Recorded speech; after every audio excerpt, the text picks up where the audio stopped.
Have you ever wondered if there's a way to tap into specific divine powers? Mm. Like what if there were actual keys, Okay. you know, Yeah. and we just needed to know where to look? That's a powerful image. Right. And, it's not that far off from what we're going to explore today, actually. Okay. We're diving into the 72 names of God, as described in the Schem Ha Mephoresh. This text from the Kabbalah, the system of Jewish mysticism, unveils these names as more than just words on a page, right? Yeah. They're said to be energetic access points to the divine. Okay, I'm hooked already. Yeah. So where do we even begin to unpack something this profound? Well, we start with the source itself. Okay. The Schem Ha Mephoresh points to a fascinating connection between the number 72 and the Tetragrammaton, Okay. the four-letter Hebrew name of God, often represented as YHVH. Right. YHVH, yeah. You might be wondering, how do you get 72 from just four letters? Yeah, that's what I'm talking about. That this is where the mystical side of things comes in, right? Absolutely. Yeah. The text lays out a system where those four letters, representing the deepest essence of God, are multiplied and combined in a way that reflects the emanation of divine energy into the universe. Emanate, like how things flow from the spiritual realm into the physical. Exactly. Yeah. The Schem Ha Mephoresh tells us that the number 72 relates to the 24 elders of the apocalypse. Oh. Figures mentioned in the book of Revelation.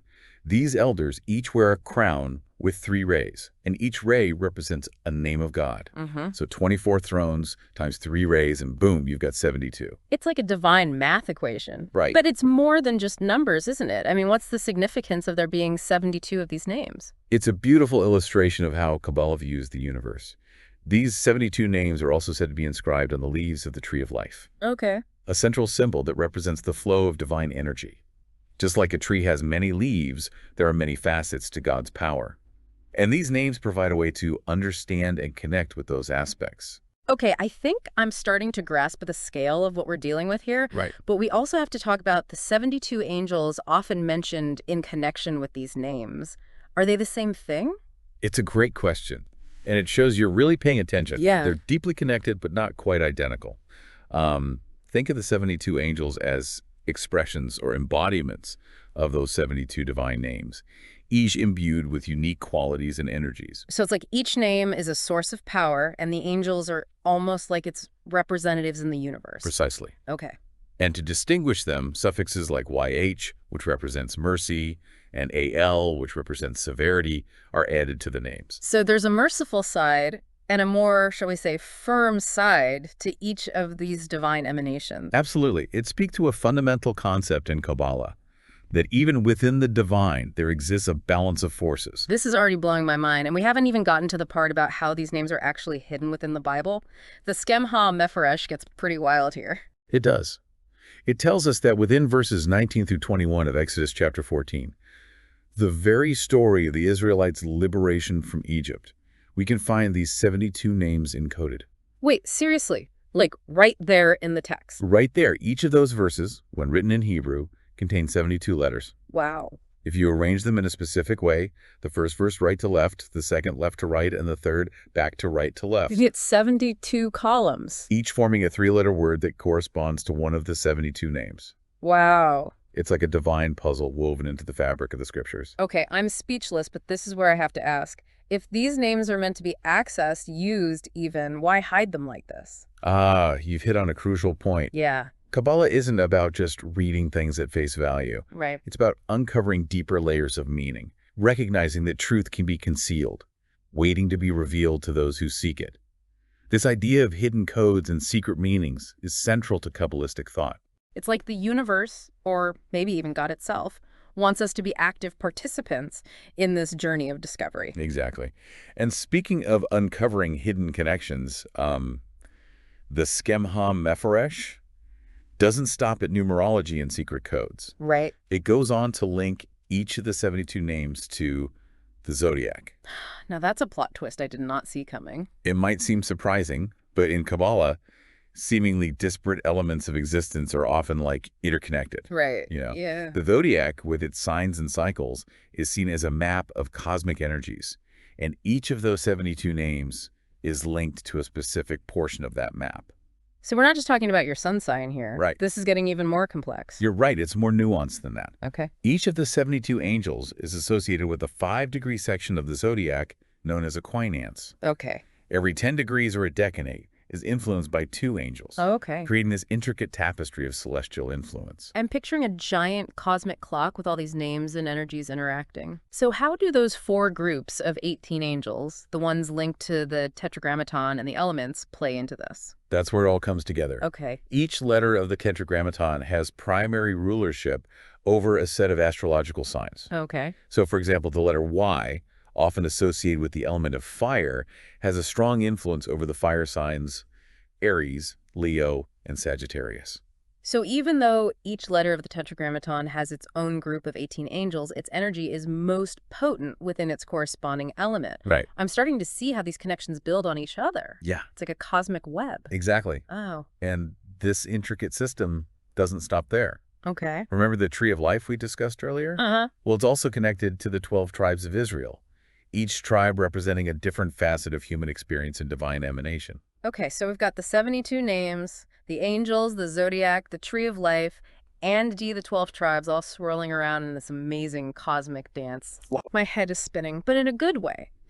What's fascinating to me is how these ancient mystical systems try to make sense of the world and our place in it. That's precisely what's so captivating about Kabbalah. Right. It seeks to understand the interconnectedness of everything, from the smallest detail to the grandest cosmic scheme. Yeah.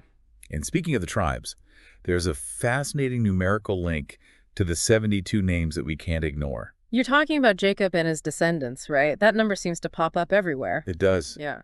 While Jacob had 12 sons, the number of his descendants who went down to Egypt was actually 70. Right. Add Jacob and Joseph to that and you get a 72. 72. It's uncanny. But what's the deeper significance? Their journey to Egypt wasn't exactly a walk in the park. You've touched on a crucial point. Yeah. In Kabbalah, Egypt often symbolizes the material world, Okay. a place of challenges, but also opportunities for growth. Okay. The descent of Jacob's descendants can be seen as a symbolic representation of the soul's journey into the physical realm. So it's not just a historical event, it's an allegory for the human condition. Yes. We're all on a journey from a state of spiritual wholeness into the often messy and chaotic world of matter. You've got it. And within this story, 2 of the tribes, Ephraim and Manasseh, the sons of Joseph, take on a particular significance. Because they represent those recurring themes of mercy and severity. Precisely. Okay. They embody the duality inherent in the human experience, the challenges and the triumphs, the joys and the sorrows. Right. Even within the descent into the material world, those forces of balance are always at play. This is all incredibly profound, but I have to admit I'm getting eager to delve into the names themselves. Sure. We've explored the system, the connections, the numerology, but what did these names actually mean? What can they tell us about the nature of God and our own potential? That's the heart of the matter, isn't it? Each name offers a glimpse into a specific attribute of the divine, a quality that we can connect with and even embody in our own lives. Right. The Schem Ha Mephoresh goes even further, linking each name to a specific psalm, offering further insight and a way to tap into its power. It's like a spiritual toolkit. Yeah. We're finally getting to the good stuff. So walk us through some of these names. Okay. What are some examples that illustrate their power and meaning? Right. Okay, I'm ready to unlock some secrets of the divine. Give me an example of one of these 72 names and its meaning. Let's start with one that might sound familiar, even if you're not a Kabbalah scholar.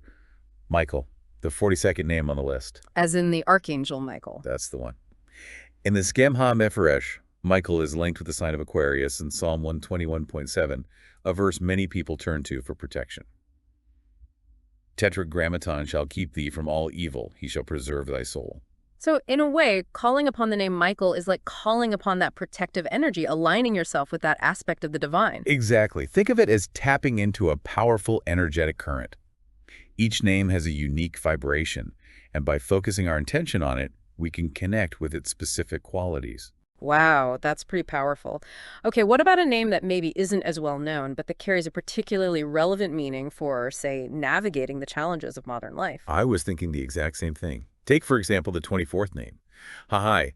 It's associated with the final degrees of Scorpio and embodies divine goodness and support, especially when facing adversity. Its corresponding Psalm 33.18 says, "From Tetragrammaton is a blessing upon those that fear him and those who trust in him." It's a reminder that even in the midst of chaos, there's a source of strength and comfort we can access. I love that. Looking at this list, it strikes me that it's not just about asking for things, but about embodying these divine qualities ourselves. Like, what if by meditating on the name Hahaya, we could cultivate more trust and resilience within ourselves? That's a beautiful insight, and it gets to the heart of what the Schem Ha Mephoresh is inviting us to do, to recognize that these divine attributes aren't distant or separate from us. They're reflections of our own deepest potential. This has been such an incredible journey. I feel like we've only just scratched the surface of a vast and profound body of knowledge. It's true. The Schem Ha Mephoresh offers a lifetime of study and exploration. But what's most important is that we don't just intellectualize this knowledge. We feel it, connect with it, and allow it to transform us. So, to our listeners, we encourage you to seek out the full list of the 72 names, see which ones resonate with you, which ones call to you in this moment. What aspects of the divine are you being invited to connect with? What qualities are seeking expression in your life right now? You might be surprised at the power and wisdom these ancient names hold and the ways in which they can illuminate your path. Until next time, keep exploring.